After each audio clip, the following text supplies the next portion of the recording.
Science का first chapter है ये क्लास 9 का। तो इसमें 3 स्टेट ऑफ मैटर के बारे में बताया जा रहा है। 3 स्टेट क्या क्या है? पहला है सॉलिड, दूसरा है लिक्विड, तीसरा है गैस। ठीक है, सॉलिड, लिक्विड, गैस। एक और होता है प्लाज्मा स्टेट,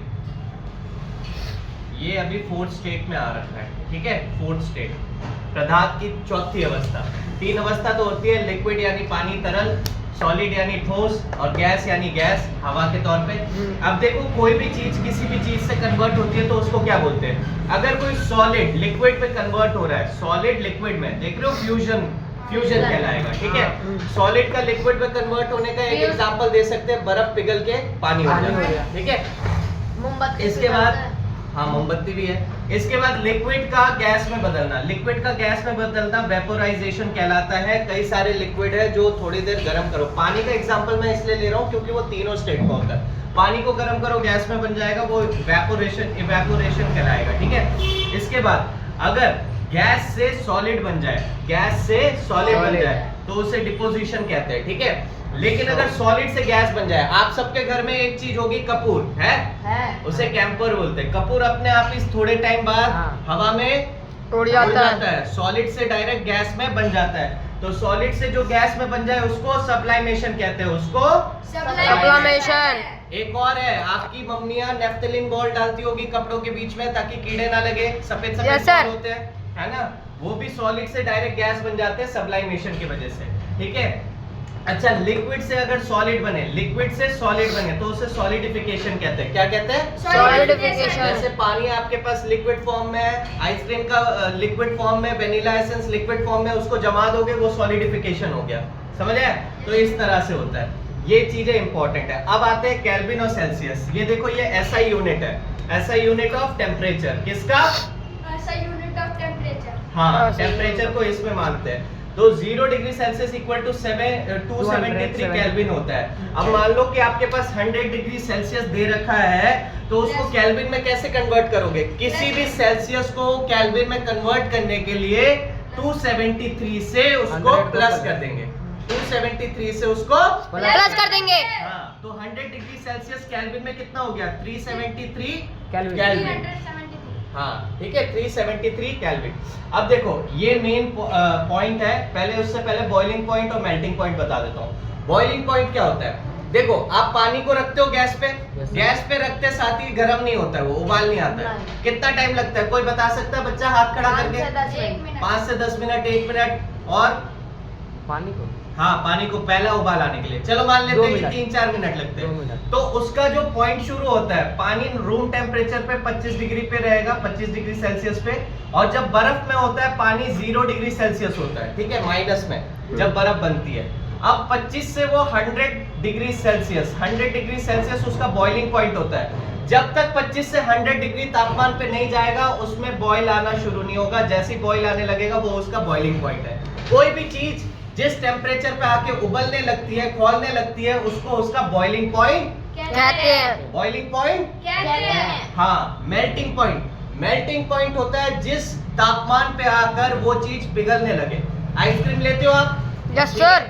ठंडे रूम के अंदर, AC रूम के अंदर आइसक्रीम देकर बिठाऊंगा, आइसक्रीम पिघल जाएगी?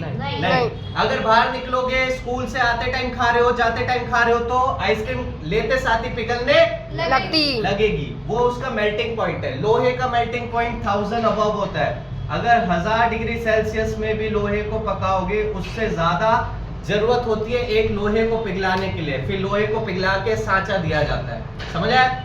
अच्छा, मेन पॉइंट ये है। क्या लिखा है? ये लिखा है इवेपोरेशन कॉजेस कूलिंग। क्या लिखा है? Evaporation causes cooling. यानी जहाँ पे वाष्प उत्सर्जन होगा, इवेपोरेशन होगा, वहां पे ठंडा ठंडा लगेगा, कूल हो जाएगी वो जगह। इसका सबसे ग्रेट एग्जांपल है, हाथ में कभी भी इत्र डालो, परफ्यूम डालो, सेंट डालो, अपने आप हथेली के आसपास ठंडा लगने लगता है। Yes sir. यस और नो? Yes sir. हाँ, वो इसलिए ठंडा लगता है क्योंकि आसपास की जो हाथ की गर्मी होती है, ठीक है, वो लिक्विड होता है उसको गैस बना देती है। लिक्विड से गैस बनता है तो क्या होता है?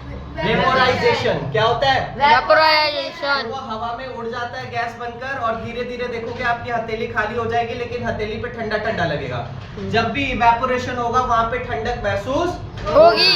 अच्छा, गर्मियों में हमें कॉटन क्लॉथ पहनने चाहिए। क्यों पहनने चाहिए? क्योंकि कॉटन क्लॉथ क्या होते हैं, पसीने को ऑब्जॉर्व कर लेते हैं। क्या कर लेते हैं? पसीने के ड्रॉपलेट्स को Absorb। और धीरे धीरे जब वो सरफेस पे आता है तो वो वाष्पित हो जाता है। अच्छा, मैं एक सवाल पूछता हूँ कि अगर आप कपड़ा सुखा रहे हो, अगर मेरी शर्ट सुखाई है और शर्ट को ऐसे प्रेस करके इतना कोने में करके सुखा दिया है, वो सूख जाएगा या फिर फैला के सुखाएंगे तो जल्दी सूखेगा? फैला के। फैला के। क्यों फैला के?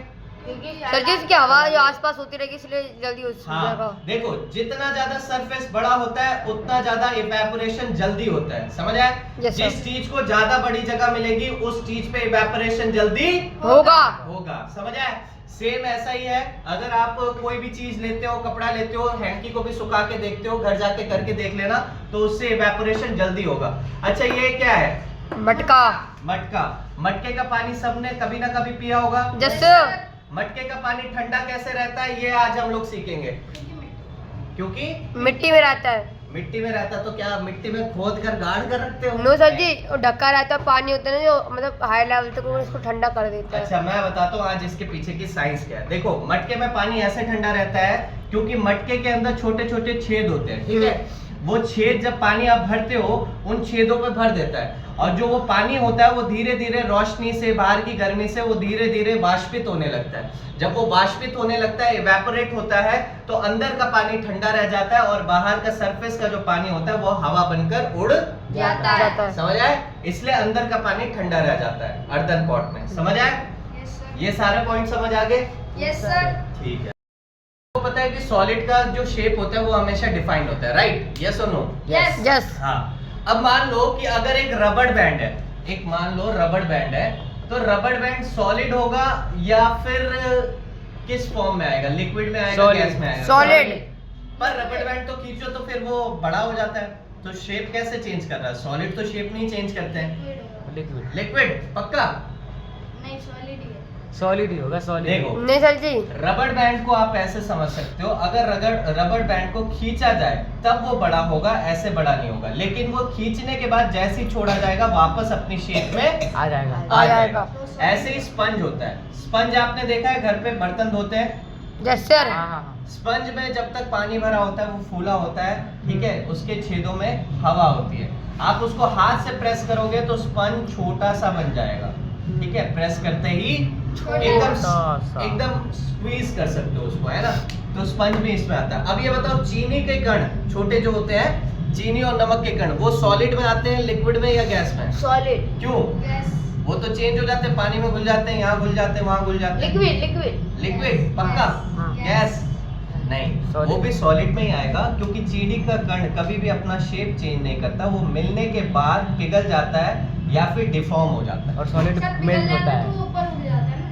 हाँ, अगर उसको ज्यादा गर्म सर, करते हैं फिर से क्रिस्टल, कैसे आ रहा है? देखो ये क्रिस्टल होता है, अगर क्रिस्टल उसका सेम है चीनी का तो वो उस तरह से ही उड़ेगा। चीनी का क्रिस्टल Solid में सॉलिड होता है, नहीं सर? होता है, शेप में सॉलिड ही होता है। हाँ, सॉलिड मेल्ट होता है। हाँ, सॉलिड में ही आएगा। समझ आए? लिक्विड में क्या क्या आएगा? अच्छा, मैं एक ऐसा मेटल का नाम पूछता हूँ जो आपने 8वीं क्लास में पढ़ा है, वो मेटल लिक्विड फॉर्म में होता है। कौन सा मेटल है लिक्विड जो थर्मामीटर में होता है? Thermometer. Mercury. Very good, mercury. समझ आए? ठीक है?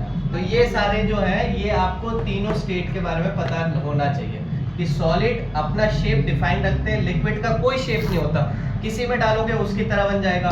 गैस तो हर जगह ही है, ठीक है? गैस का शेप नहीं है। अच्छा, मैं एक चीज बताता हूँ, आपने इस चीज के बारे में सुना है, ड्राई आइस? क्या? Dry ice. ये सॉलिड होता है कार्बन डाइऑक्साइड। कार्बन डाइऑक्साइड क्या होता है? CO2। यस ठीक सर। है? आपने देखा होगा जो भूतिया पिक्चर होती है या फिर कोई भी नाटक होता है उसमें फॉल्स आइस दिखाते हैं, ठीक है? गर्म हो रही होती है, तो ये ड्राई आइस होती है जिसकी वजह से धुआं बनता है। जब ड्राई आइस डायरेक्ट सॉलिड से गैस बन रही होती है, सॉलिड से गैस, Yes। सबलाइमेशन, तो ड्राई आइस क्या करती है? धुआं प्रोड्यूस करती है, व्हाइट कलर का धुआं, ठीक है? जो आप पुराने सीरियल्स में देखते होंगे ना कि ऐसे हेवन में जा रहे हैं या स्वर्ग में इंद्रदेव बैठे हैं। सर जी, शादी फंक्शन में भी लगने लग गया। शादी फंक्शन में भी, सही बोला इस बच्चे ने, शादी फंक्शन में भी लगने लग गए। समझ आया? तो वो ड्राई आइस होती है। समझ आया?